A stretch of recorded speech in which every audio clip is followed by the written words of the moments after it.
Hello, good morning children. I am Archana. Welcome to my class of social studies. This is the continuation of previous class, that is chapter 1, India relief feature. We have been given some questions in our textbook page number 2. Let us see textbook page number 2. Now see children, we can see two locations, location A and location B.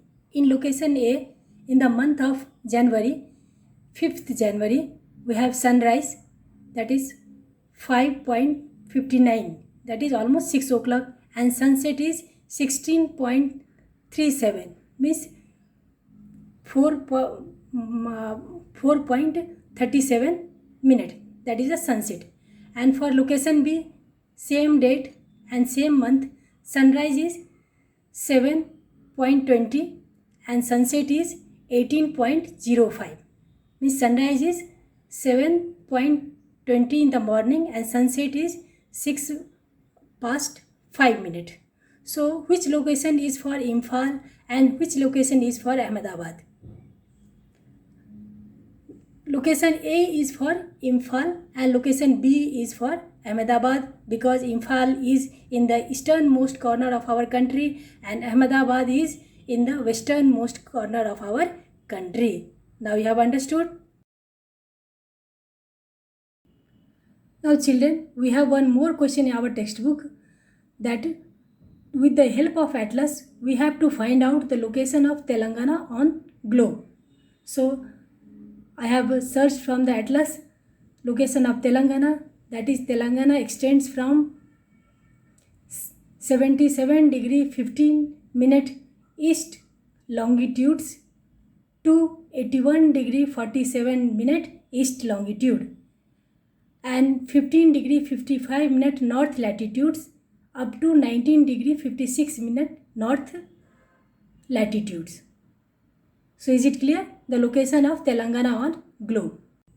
We have one more question children. Suppose India is situated in the Arctic Circle, then how our life would have been affected? Now we are living in Telangana. This is a very comfortable place. It is a very moderate temperature, neither very hot nor very cold. Suppose India and hence Telangana also were situated in the Arctic Circle, how our life had been affected? The answer is our life had been very difficult. We would have struggled a lot for food and water, because nothing is growing in the Arctic Circle, even water in the liquid form is not available, so our life would have been very hard and not comfortable at all. Now children, come to the major relief division of our country. Based on the land mass, our country can be divided into 6 relief features.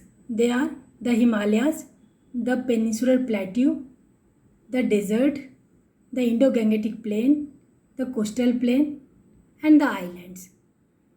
So first of all, we will learn about the Himalayas. Now children, come to textbook page number 6 and we can see many pictures of Himalayas. It is extended from west to east and it has taken a hair bent inclination from west from east. Now we can see children some more pictures. So based on the altitude of Himalayan ranges, it can be divided into 3 parallel ranges. They are the Greater Himalayas or Himadri. We can see the Greater Himalayas or Himadri, that is full covered with snow. It is the highest mountain ranges and its height is average 6,100 meters from the mean sea level. And its peaks are always covered with ice and it gives rise to many glaciers, and Mount Everest is the highest peak in the world in Himalayas. These Himalayan ranges are the source of many perennial rivers. Now we can see children, it is the source of many perennial rivers. Now what do you mean by perennial? The rivers which have water throughout the year is called perennial river. Now we have the second range is Lesser Himalayas. It is very rugged surface and its ranges varies from 3,700 meters to 4,500 meters from the mean sea level. The highest ranges are Pir Panjal, Mahabharata, and Valley of Kashmir, Kangra, and Kulu in Himachal Pradesh lies in Lesser Himalayas. There are many hill stations like Shimla, Mussoorie, Nainital, Ranikhet, etc. And Lesser Himalaya have evergreen forest, and it is the source of many precious woods and forests in the world. Now we have the third mountain range of Himalaya is Shivalik. Its width varies from 10 to 50 kilometers. 10 to 50 kilometers, and its altitude varies from 900 meter to 1100 meter. It is called by different names in different region, like Jammu Hills in Jammu region, Mismi Hills in Arunachal Pradesh, Kachar Hills in Assam, etc. These valleys, that is in Lesser Himalayas, there are many dunes, and there are Dehradun, Kotli Dun, Patli Dun, etc. So children, we have understood the Himalayan ranges, the Himadri, the Himachal, and the Shivalik ranges. And Himalaya's easternmost corner is Brahmaputra Valley, and it takes a hairpin bend towards Brahmaputra Valley. There are many hills in Brahmaputra Valley like Patkai Hills, the Naga Hills, Khasi Hills, and Mizo Hills. So these are the hills in Brahmaputra Valley. Now, what are the contribution of Himalayas?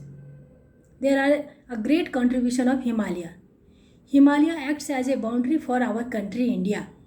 It stops the cool wind coming from the Tibetan plateau, and it is the source of rainfall. Himalaya gives rise to many rivers, that is also perennial rivers, through which a big Indo-Gangetic plain has been made. And this is the source of many crops and many types of fruits and vegetables. So there are a great contribution of Himalaya on the climatic condition of our country. Now come to textbook page number 8.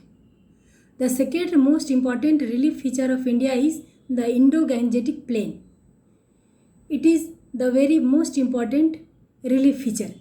It extends from west to east, and based on the landforms and the soil, it is also divided into 3 major parts.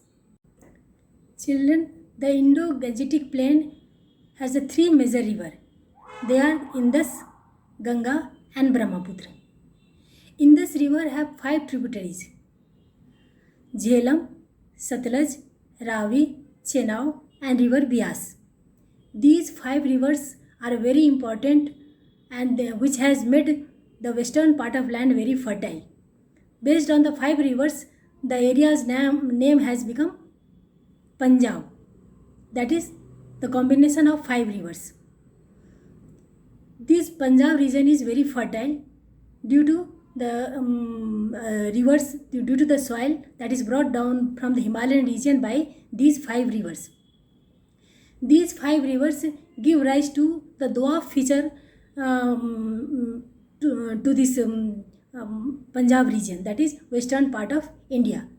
The half of Punjab has been gone to Pakistan after a partition, and the eastern Punjab, which is in India, there is very fertile land. And now come to the Doab feature. What is Doab feature? The land that comes between 2 rivers is called Doab. It is very fertile, and this type of soil is very good for wheat, sugarcane, and rice, and many other crops. Now come to the middle part of Indo-Gangetic plain, which is irrigated by river Ganga and its tributaries like Ghagra, Gandak, Kosi, Yamuna.